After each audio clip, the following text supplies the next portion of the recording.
Until this day, I kind of try to go back in my mind and my life and try to pinpoint moments in my life where I noticed that that was an impact on where I'm at now.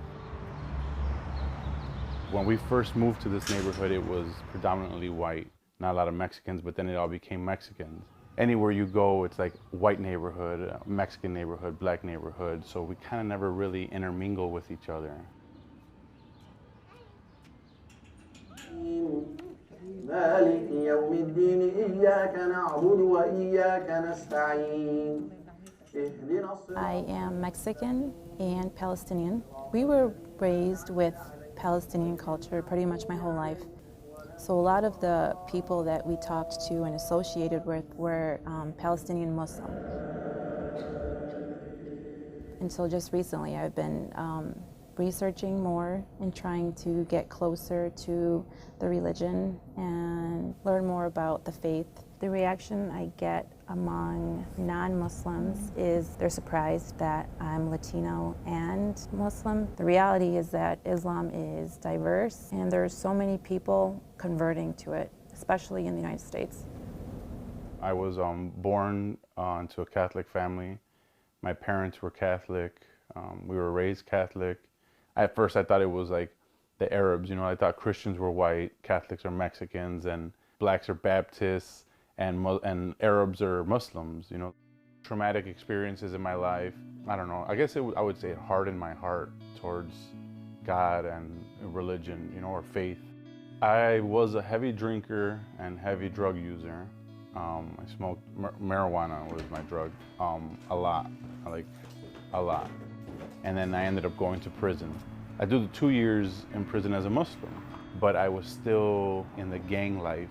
So I came home, and I came home to this neighborhood, no Muslims around me. Even though my intention was to pursue my life in Islam, I fell right back into the same life. I didn't relate to my parents. It's so difficult to have a religious conversation with people who are not really open to listen about something else. There's a lot of Latino Muslim people who converted to Islam, and because they converted, their families are mostly Catholic and they don't celebrate Ramadan. They don't have that sense of community or family who is also practicing. So they're sort of in the same situation as I am, because a big part of Ramadan is bringing people together.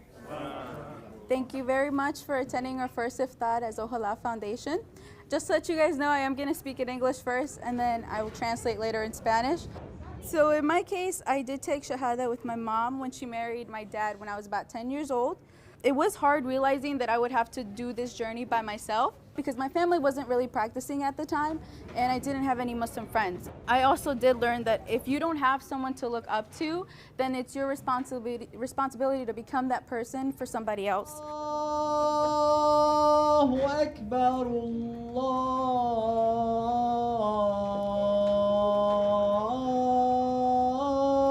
Akbar. So I left in 2007, came home in 2009. In 2010, I went back to prison and didn't come home until 2015. I ended up catching a federal case. My minimum was 30 years and my maximum was life. But I remember that one day just asking God, like, man, help me. Give me something, some type of sign or something. They put me in a cell by myself and I find 2 books, James Patterson and a Quran. And in my 8 years of being in prison, I've never, ever seen a Quran laying around anywhere.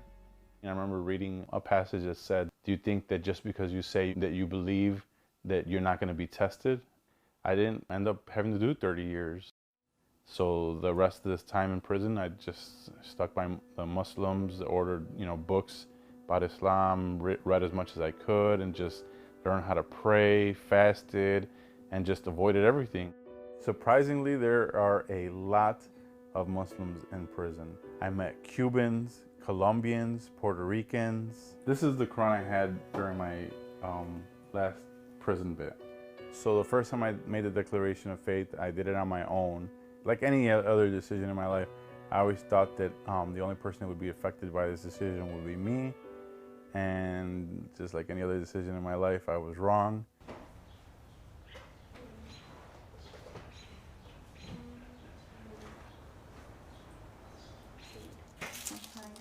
Is your mom more comfortable with you wearing the hijab now? Yeah, she still calls me crazy girl. You know, my mom tried on the hijab just Just to try it. to try it. You know, she's a little bit more accepting now. You know, I had to explain how it was really meaningful to me. It took her like a couple months, and now Your mom is happy with it now? she's happy with it. Did you feel like you had to wear it like right after converting?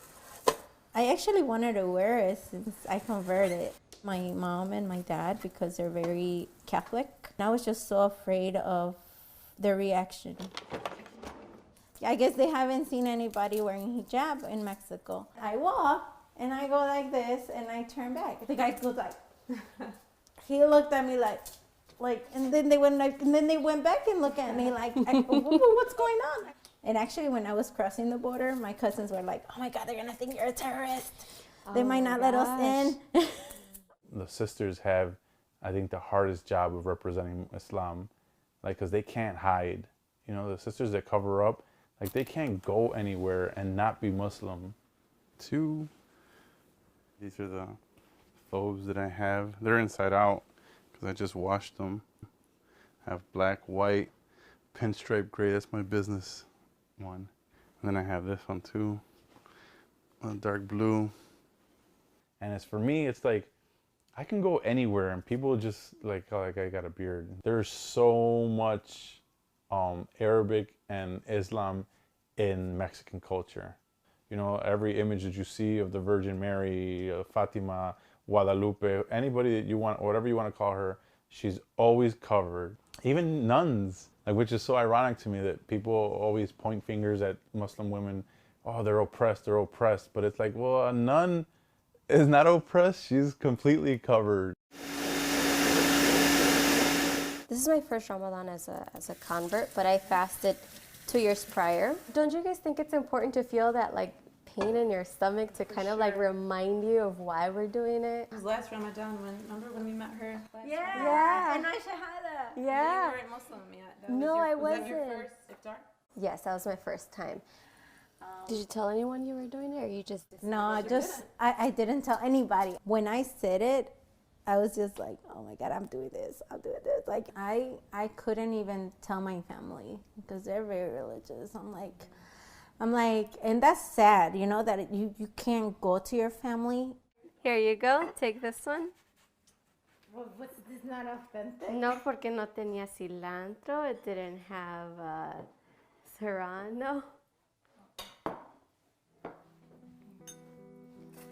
Like, I knew it was gonna come up. I knew that the conversation about, you know, terrorism and stereotypes, and I think that's one thing that either it can make you or break you. You could say, I want to break the stereotypes, or I'm scared of what others might say. Those insensitive comments still continue after so many years, especially for women, because, I mean, you see a man walking down the street and you wouldn't know that they're Muslim. But if you see a lady with a scarf, it's like automatic, it's an automatic sign. I feel like we're more targeted sometimes, just because of the way we look. When people bring up the conversation about 9/11 or terrorism, and I'm just like, I don't know what you're talking about. If the real Islam is just so away from it, it's not even close to it, that you don't even think about it, you know? And the people that know that I'm a Muslim, they're like, well, you're Latina, and you know, the whole issue with like our president, and then you're Muslim, and the whole issue with him and Muslims, and it's like, you're attacked from both sides now. So people get caught up in the, oh, during Ramadan, oh yeah, you just don't eat. But it's not just about not eating. So it kind of humbles you. It's a time really for reflection. 1 month out of the year for you to get yourself, your soul, you know, your mind and your body, everything together in one thing.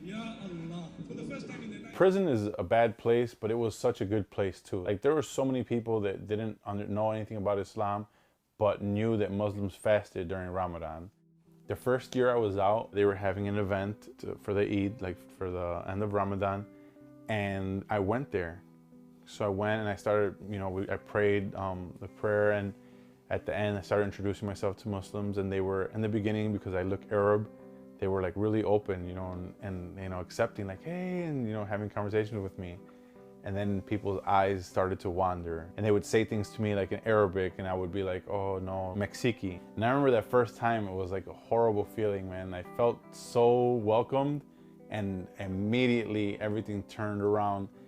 And then they saw my tattoos, and then they were just like, oh, and then they get to talking in Arabic, and then it was like shunned. And I never felt so alone in a place where there was so many people. Horrible feeling. And I know I'm not the only person. There's other reverts that feel that way. Latinos were not really accepted anywhere. We're not Arabs and we're not blacks. Let's see how that tastes with honey, because these are pretty disgusting.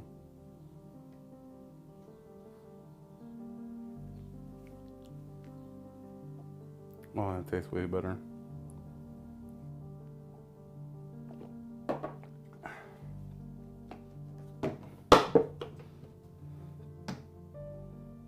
This Ramadan has been a huge, huge trial for me, between dealing with my injury before surgery, and now it was fighting between taking medication and not taking medication, and trying to fast, and then not being able to fast.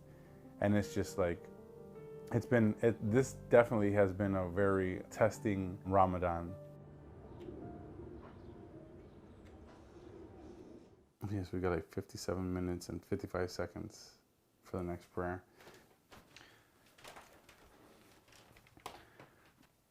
Well, it's supposed to be this way, northeast.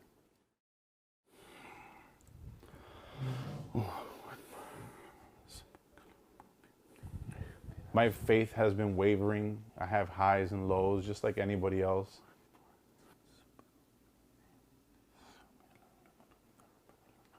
Every Muslim, no matter where you are, you're all praying at the same time, and you're all praying in the same direction.